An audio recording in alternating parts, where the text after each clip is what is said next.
Okay, so we have now moved on in the 17th century, past the Civil War, and we're now coming to a phase that is very common in also literary periodization, and that is the Restoration. And by this, we mean, first of all, this political event, the restoration of the monarchy in 1660. But as we will see, this is also a decisive shift in the development of English literature. So to look back a little bit, we've had the Civil War that I talked about, that had as one of the consequences the closing down of the theaters. And out of that Civil War, England develops into some kind of religiously informed dictatorship, a theocracy. And this is eventually led by Oliver Cromwell. This is a name that you're probably familiar with. And Cromwell ruled this Commonwealth or protectorate for a number of years until his death in 1659. And then his son, Richard Cromwell, who you see here on the right side, took over and was made Lord Protector. But as is often the case with dictators and their sons, they don't quite have the same staying power, so he did not have the confidence of the army. He did not have the kind of backing that Cromwell had, who was able to hold this new type of government together. So he was removed by an army faction. The parliament was reinstalled, and there was an increased tension between the different factions that had always struggled for supremacy. So there was a danger of a new civil war, of a new breaking out of hostilities. So secret negotiations were made with the son of King Charles I, who you remember was actually executed in 1649, right in the middle of the Civil War. So envoys were being sent over to Paris, where his son was residing in exile, basically asking whether he would be willing to let bygones be bygones and forget about the execution of his father and come back and grant some kind of amnesty to those back home. And Charles was actually making promises in relation to his reclamation of the throne. So Parliament in England declares him to actually have been the rightful king ever since 1649, ever since the unfortunate death of his father. So Charles actually comes back, Charles II comes back and is restored to the throne. There's a coronation, and this is the moment that we refer to as the Restoration. So here we have him, Charles, in his coronation attire with his crown and his scepter. And this is Charles II from 1630 to 1685. But this isn't just a political event, and you'll hear more about this, of course, in the context of the history of England and Great Britain, but it also had large impact on the culture and literature of its time. With the return of Charles, the court came into existence again and immediately was established as a center not only of political power but also of culture, because Charles II was very, very strongly interested in the arts. I mean, back in Paris, he had a couple of years with really nothing to do but go to the theater to read and to have himself be entertained. So he was very interested in the arts, which meant that at his court, being cultured, being witty, being clever, actually translated directly into political influence. He liked people who were witty, he liked to keep them around himself, and he liked them to prove their wit. So what we have is sort of a generation of aristocrats who combine their cleverness and their poetical talent with the celebration of their own power. So it's a time when power and cleverness is very closely aligned. And they celebrate that often, as we will see, in sexual terms and with a grounding in a philosophy that has been called libertine, that is one that is skeptical and rule-breaking in many ways. So there is this, and this is sort of the the amoral side to the whole thing that also, of course, put its stamp on the literature of the time. Because Charles II really was very strongly interested in women. He was quite famous for his numerous mistresses, who acquired a relatively high sort of semi-official status. At least some of them did. The most well-known I have put here, which is Nell Gwyn. And Nell Gwyn was an actress. We'll talk more about the stage, but it shows you sort of the connection of culture, of the world of culture and the world of the court and political power. So under Charles II, there was a burgeoning of libertinism. And if John Wilmot, the Earl of Rochester, as we will see, was the most illustrious exponent of that, the chief practitioners were really the Stuart kings, Charles II and his brother, and then later heir to the throne, James. The king's promiscuity was often seen as a sign of political irresponsibility, as Rochester himself noted. So the king, one epithet for the king was the merry monarch, and that sounds sort of rather cute, but it really is a reference to his sexual interests, and you will see that spelled out in these lines from a satire that Rochester himself wrote on his king, where he writes, "His scepter and his prick are of the same length." And probably had that image in his mind here. "And she may sway the one who plays with the other, and make him little wiser than his brother." So sexual favors directly translate into political favors in this kind of court society. So let's take a look at the texts that are actually being created in the genre of poetry. And before we get to the really racy stuff, the first writer, because he was considered in his own time to be the first writer in eminence, but also because of his substantial body of work and the importance of his work, is John Dryden. So here we have a few images of Dryden, and one thing that you will notice by looking maybe at the images is that he is not quite as flamboyant and not quite as well dressed and quite as high dressed as many of the other writers at the time, who were indeed high aristocrats, and Dryden wasn't. So he was not as highborn as Rochester or others of the court wits, which meant that he had to live from what he was writing. But as we will see, this is a time before an establishment of a viable book market, which basically means you can't live from selling your books. You have to find other ways of making money from your writing, and that was, of course, patronage. So because there was no market, Dryden had to rely on patronage. He had to find people who support him financially for what he was writing, and that usually means that he had to align himself politically or religiously with someone, and we see that play out in his life and in his writing throughout his life. We saw something similar in the life of John Donne, who also sort of had to arrange himself with power, and his writing was formed by these arrangements. We see that quite a lot with Dryden as well. So one of his earliest poems is Heroic Stanzas from 1658. This is a eulogy on Cromwell. So this is we're still in the Commonwealth. It's before the Restoration. So he eulogizes the political leader Cromwell. Now, of course, after 1660, that's kind of awkward. It's not as bad as being John Milton. If you remember, Milton had written all of the interregnum for the Puritans. He had defended the execution of the king, so obviously he completely fell out of favor.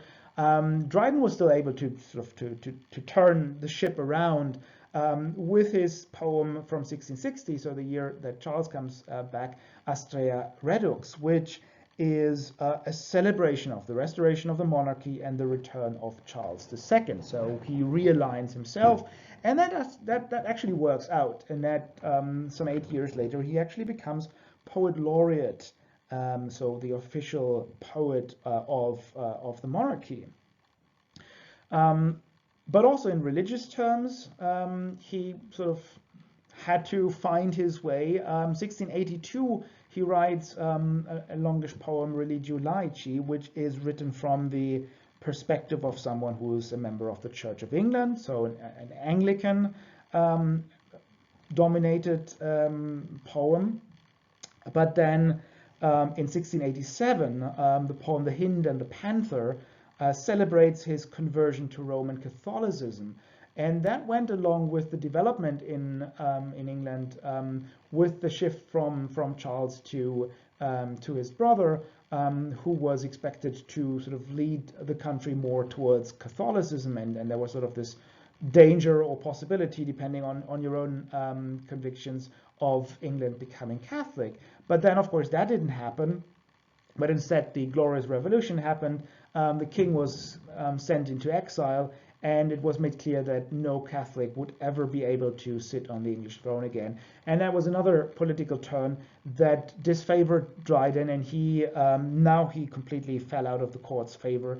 And in fact, when he died in 1700, he was as marginalized as Milton had been at his death, even though in most of his life he had been celebrated as the most important poet.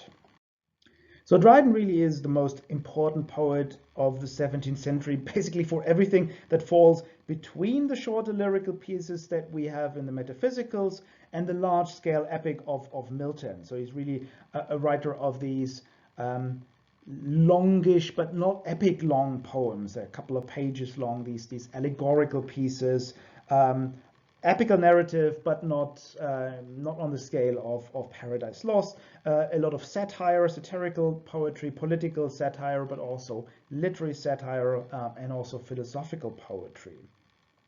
Besides his poetry, Dryden was also strongly interested in the stage. We'll meet him again with the heroic play. He was one of the leading figures of Restoration theatre as well. He was one of the practitioners and also defenders of tragicomedy, this strange new notion that you could actually mix comedic and tragic elements in a play. And he also led the way in comedy. So his best known work is really Marriage à la Mode, which is a comedy from 1672.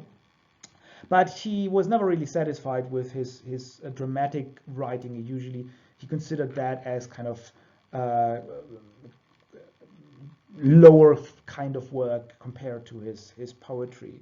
But he also continuously thought about the form, which means that he is one of the first writers to leave a really substantial body of literary criticism. Johnson actually called him the father of English criticism, in that he's the first writer to constantly think about formal matters, and he doesn't do that in pieces of criticism or reviews that didn't exist yet, but rather in the prefaces to his plays. So all of his books have very, very long prefaces that are basically little literary essays on topics like tragic comedy or others.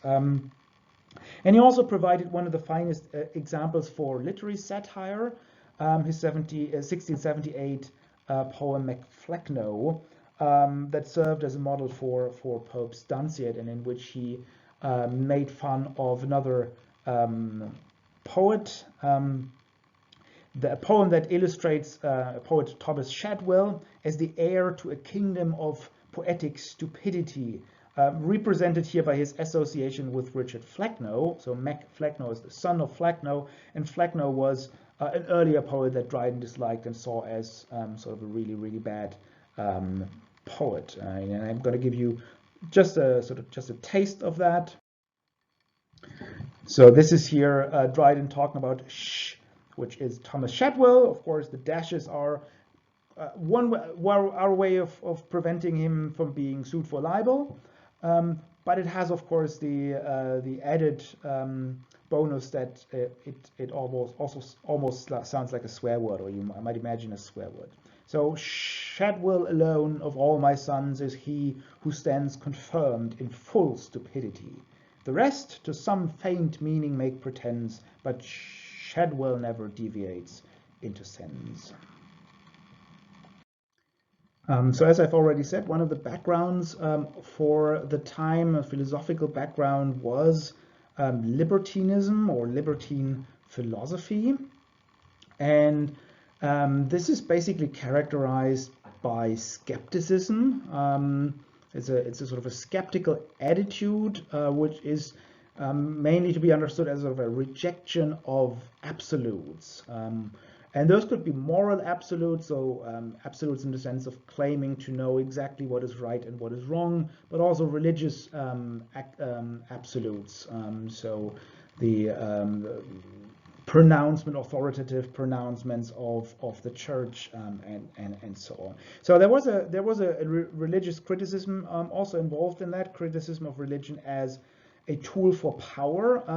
This is very much in this framework of thinking about power and understanding everything in terms of its relation to power. We already saw how sexuality is related to power, but religion similarly is seen as basically just a man-made tool for power that has nothing behind it. And one thing we see often is sort of this image, this symbol of the mask, of the make-believe, of people appearing as something because they have understood that this is all there is, and that there is only there are only these man-made things that lead to power, and there is nothing higher behind that. So it's a rejection of anything that is absolute or transcendent in a sense. So there is also an emphasis on the value of pleasures derived through the senses, as opposed to the thinking faculty, the rational faculty.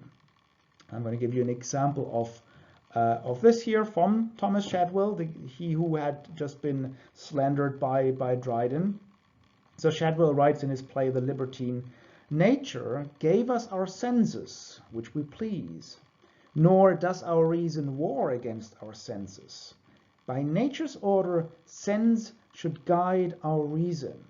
So sense should guide our reason. Our sense impressions should guide our reason. And that is, of course, something that is very far from any religious claim of we should disregard this earthly world and everything that is purely material, and we should focus on the other world.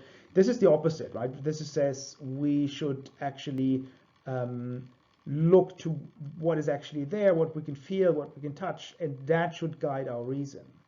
Since to the mind all object sense conveys. This is basically an empiricist viewpoint that says we don't know anything except through our senses. So that should really be our guiding tool. But fools for shadows lose substantial pleasures. For idle tales abandon true delight, and solid joys of day for empty dreams at night. So it's a fool who would lose substantial pleasures that have an actual substance, for something that is merely a shadow without any substance behind it. The sources to this, some of the sources are in antiquity, Epicure, philosophers like Epicure and Lucretius. You might remember Lucretius as one of those Roman writers whose rediscovery was credited as kickstarting the Renaissance a few centuries earlier. So, and that was a writer who developed this sort of understanding of the universe that did not need a god or higher principle, but it's rather sort of a materialistic, atomistic philosophy. And in more contemporary sense, Thomas Hobbes was an important influence, particularly through his major work Leviathan from 1651, although we have to admit that philosophically speaking, this is a sort of a shady reference in that both those who relied on Hobbes and those who attacked him in his own life usually read him relatively selectively. I mean, Hobbes was both radical and a reactionary thinker. Hobbes did question authority, he questions false authority, which does not mean that he questions all authority, but that's sort of the takeaway for libertines that say, well, all authority is empty, and therefore there is no one who can make a rule for me, so I can make these rules for myself. And probably no one embodied that principle of libertinism more than John Wilmot, the Earl of Rochester. For many contemporaries, Rochester was English libertinism. He became also the model for a type of protagonist that we find on the Restoration stage, and we will meet his fictionalized version again later when we talk about the stage. He was attacked by some as evil incarnate and simultaneously adored for his angelic presence, his beauty, and his wit, even from his first appearance at the court of Charles II. Charles, the king, had some kind of obligation to his father, who was dead by the time of the Restoration. So he brought him into the court, and he took over some kind of father role for him. But there were numerous instances of rebellion, banishments from the court, and then reconciliations, bringing him back into favor. One famous anecdote has the king come to him and ask him, well, Rochester, have you written anything witty and funny and entertaining in the last days? And Rochester searches around for something, and he finds a piece of paper, and he hands that over to the king, and it is the very harsh satire that I just quoted earlier about the king. So obviously he was then banished from the court, but then he was also returned to the court.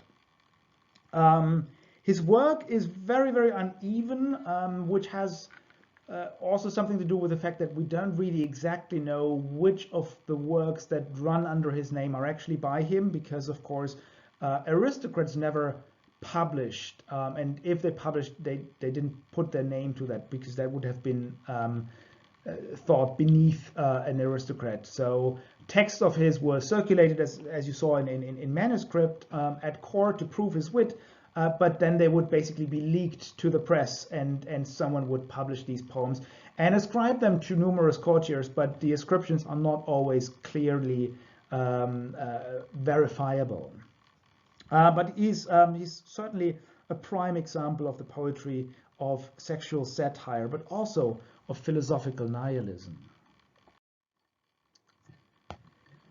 So we can see, for example, this anti-rationality that we've already encountered in Chadwell's putting the senses above reason.